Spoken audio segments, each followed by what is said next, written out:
Students, आप सबका स्वागत है लाइफ साइंस कैफ़े में। और हम कर रहे हैं 9th क्लास की साइंस, जिसमें हमारा 11th चैप्टर रीडिंग चल रहा है। ठीक है, ये हमारा लास्ट पार्ट है। उसके बाद हम एक और वीडियो बनाएंगे जिसमें हम करेंगे summary of the chapter.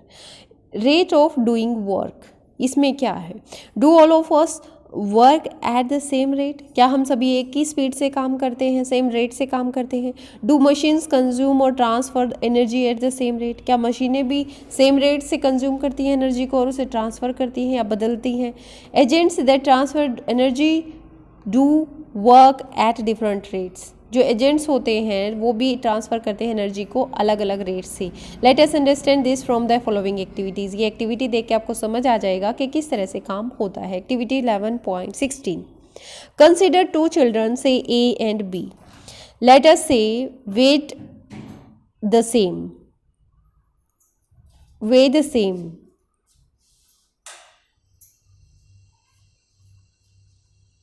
Both start climbing up a rope separately, दोनों ही एक रस्सी पे चढ़ना शुरू करते हैं अलग अलग टाइम, अलग अलग रस्सी पे।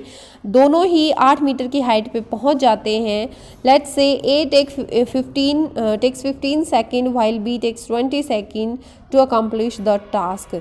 ए और बी में से दोनों ही 8 मीटर की दूरी को तय करने पे रस्सी पे चढ़ने में 15 मिनट और 20 मिनट का टाइम लेते हैं, लेकिन स्पीड उनकी अलग अलग होती है, इस वजह से टाइम अलग लिया जाता है।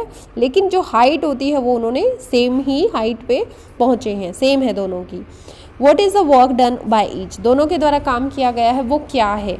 The work done is the same, दोनों ने काम भी सेम किया है। However A has taken less time than B to do the work, A ने क्या किया है? कम टाइम लिया है देन बी के कंपैरिजन में ए ने कम टाइम लिया है, क्योंकि उसने 15 सेकंड में 8 मीटर चढ़ गया वो, और बी जो है 20 सेकंड में 8 मीटर चढ़ा है। Who has done more work in a given time, say in 1 second, 1 second के हिसाब से अगर हम देखें तो किसने ज़्यादा काम किया है? हम, है ना। अब ये जो वर्क का तरीका है अलग अलग है। ए स्ट्रॉन्गर पर्सन में do certain work in relatively less time, एक जो मजबूत आदमी होता है वो कम समय में ज़्यादा काम कर सकता है, या कोई भी काम करता है वो कम समय में करता है।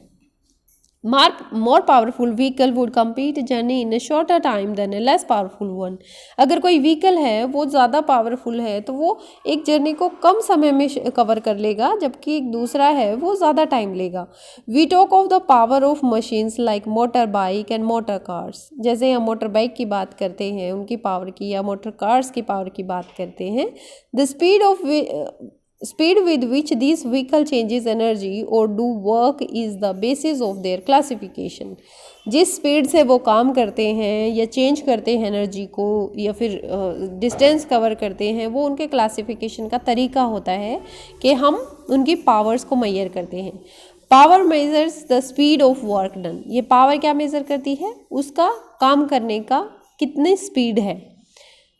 दैट इज़ हाउ फास्ट और स्लो वर्क इज़ डन, हम ये देखते हैं कितना तेज़ी से काम किया गया है, कितना स्लो काम किया गया है। ठीक है, आप इसको इस तरह से समझेंगे कि जब हम सबको जल्दी होती है कि काम जल्दी से हो, तो हम ऐसे ही बंदे को प्रेफर करते हैं कि वो हमारा काम जल्दी करे, या ऐसी मशीन को लेते हैं कि जो हमारा काम जल्दी करे।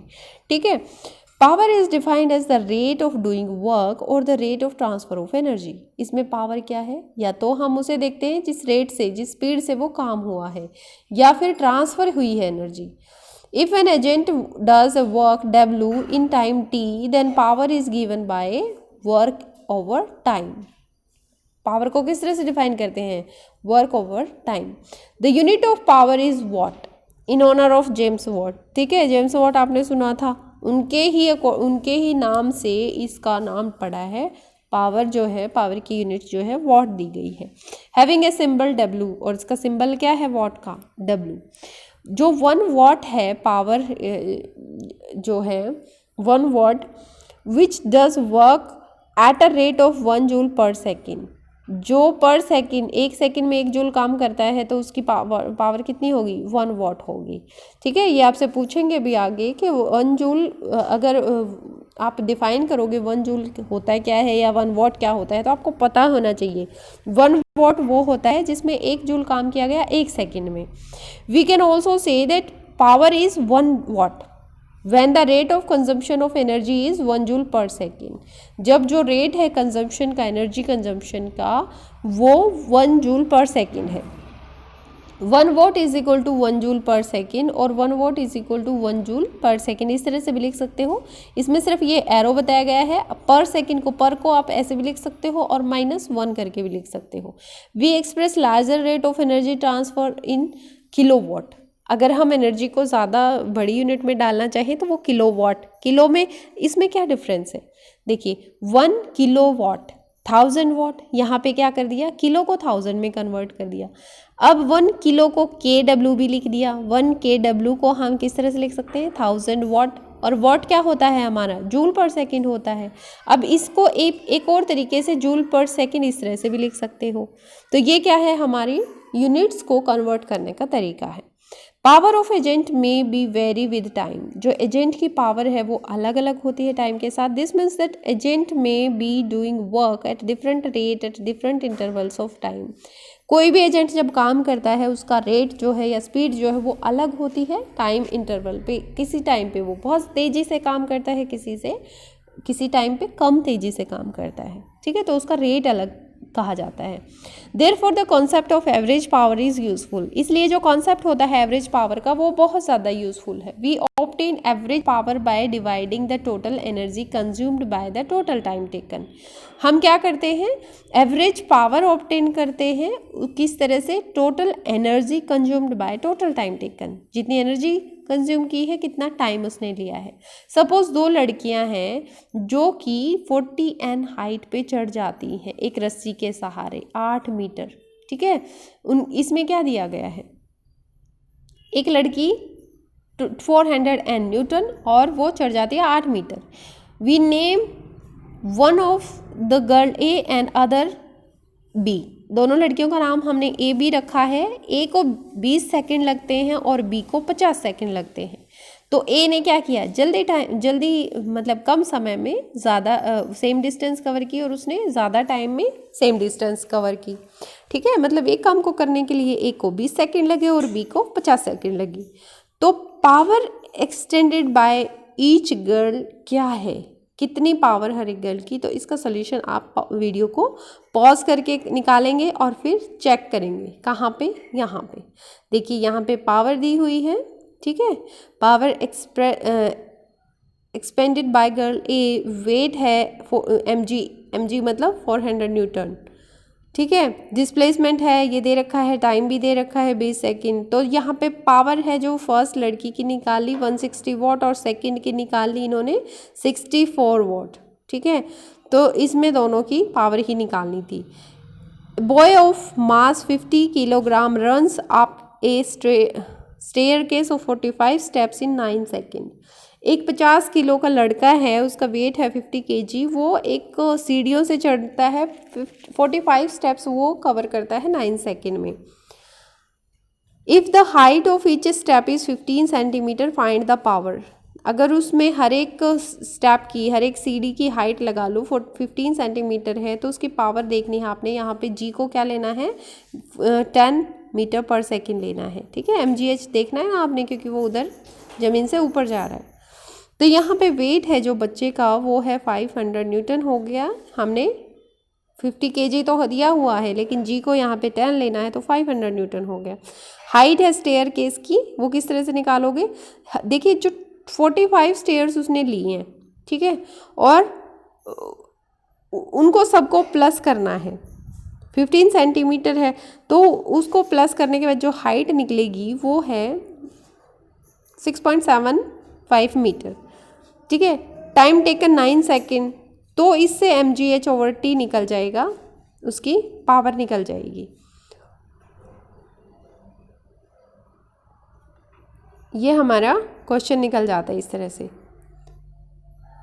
देखिए मैंने बोला था आपको कि पावर क्या होती है, काम करने की जो ताकत होती है उसे पावर कहते हैं। लेकिन यहाँ पे पावर किस तरह से निकालेंगे, P फॉर्मूला आपने बताना है।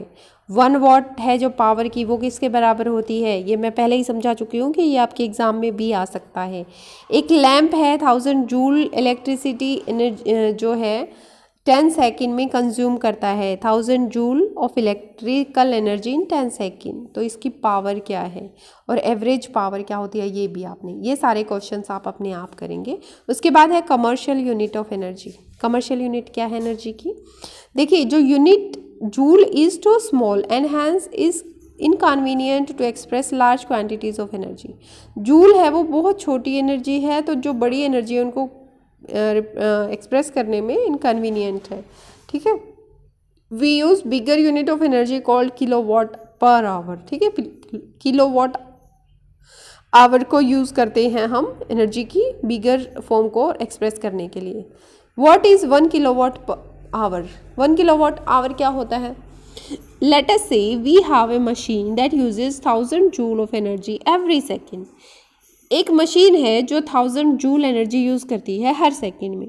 If this machine is used continuously for 1 hour, अगर इस मशीन को 1 घंटे के लिए लगातार यूज़ करें तो ये कंज्यूम करेगी 1000 किलोवाट आवर ऑफ एनर्जी। इसीलिए 1 kilowatt hour is energy used in 1 hour at a rate of 1000 joule per second. ठीक है, ये तरीका है बस कि जो 1000 जूल पर सेकंड के स्पीड से यूज़ कर रहा था वो अब किलो की फॉर्म में कन्वर्ट कर दो उसे, तो ये कितना हो जाएगा?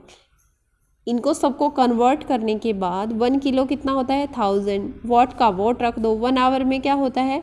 60 सेकेंड इंटू 60 मिनट, तो 3600 सेकेंड आ जाएगा। इन सबको मल्टीप्लाई करने के बाद आपने शॉर्ट फॉर्म में लिखना है। जूल में लिखोगे तो ये 10 की पावर लगा के आप 3.6 रखो अलग से, हिसाब किताब बराबर। ठीक है, energy used in households, industries and commercial establishments are usually expressed in kilowatt hours. ठीक है, जब भी हम कोई घर में कोई चीज़ यूज़ करते हैं उस पर लिखा होता है किलोवाट आवर। ठीक है, जैसे कि electrical energy use during the month is expressed in term of units. किसी भी महीने की अगर हम बिजली की रीडिंग देखें तो हम उसे यूनिट्स में देखते हैं, इसलिए 1 यूनिट का मतलब है 1 किलोवाट पर आवर हमारी बिजली ख़त्म हुई है। ठीक है, यूनिट्स कितनी हैं उसके हिसाब से 1 kilowatt per our. An electric bulb of 60 what is used for 6 hours a day. 6 घंटे के लिए बिजली के 60 वाट के बल्ब को 6 घंटे के लिए यूज़ करते हैं, तो ये जो यूनिट है एनर्जी की वो एक दिन में कितनी हुई। ठीक है, कितनी एनर्जी उसने खर्च की। तो इसको इस फॉर्मूले से पहले आगे वीडियो को आगे नहीं भेजना है, आपने पॉज कर देना है और इसे कैलकुलेट करने की कोशिश करते हैं। ठीक है, ऐसा इसलिए कि अब आप दिमाग लगाओ खुद का कि इसको किस फॉर्मूला से निकालेंगे, क्या क्या दिया हुआ है, क्या क्या हमें चाहिए। जब आप अपने आप से कोशिश करोगे तो आपको कन्फ्यूज़न होगा कहीं कहीं। ठीक है, तो उसको इस एनर्जी वाले फार्मूला में पावर इनटू टाइम टेकन वाले में रख के आप निकाल सकते हो। जब फिर एग्ज़ाम में आएगा तो आपको दिक्कत ही नहीं आने वाली। एक्टिविटी 11.17 देखो, take a close look at the electric meter installed in your houses. जो आपके घरों में बिजली के मीटर रखे होते हैं उनको देखना है। ऑब्जर्व इट्स फीचर्स क्लोजली, इसके फीचर्स को भी देखना है। Reading of meter each day at 6:30 AM and PM। आपने रीडिंग देखनी है रोज़ सुबह 6:30 बजे और शाम को 6:30 बजे। लेकिन मैं आपको ये कहती हूँ कि ये सिर्फ एक्टिविटी बड़ों की ही प्रेजेंस में करनी चाहिए, अदरवाइज इलेक्ट्रिसिटी का कोई काम ही नहीं करना चाहिए बच्चों को। How many units are consumed during day time, कितनी एनर्जी जो है कितनी यूनिट कंज्यूम होती है। How many units are used during night, इससे आपको रात वाली यूनिट्स का भी पता चल जाएगा कि रात में कितनी यूनिट यूज़ हुई है। Do this activity for about a week, एक हफ्ते तक इस एक्टिविटी को करें। टैबुलेट योर ऑब्जर्वेशन, अपने ऑब्जर्वेशन को लिखें भी। लेकिन जब भी आप ये एक्टिविटी कर रहे होते हैं घर में किसी बड़े को साथ रखें, वो आपको बता देंगे कि कितनी यूनिट्स अभी हैं, कितनी सुबह थी, कितनी शाम थी, सिर्फ आप टेबल में लिखें। Draw inferences from the data, इस डाटा से आपने क्या देखना है। Compare your observation with the details given in the monthly electricity bill, जो इलेक्ट्रिसिटी बिल होता है आपका महीने का जो आएगा उससे कंपेयर करना है कि आपने क्या देखा और आपने क्या सीखा, क्या ऑब्जर्व किया। इस वीडियो में सिर्फ इतना ही। नेक्स्ट वीडियो में हम करेंगे कि हमने इस चैप्टर से क्या सीखा है। Till then have a happy day, study hard, study smart. Thank you and bye bye.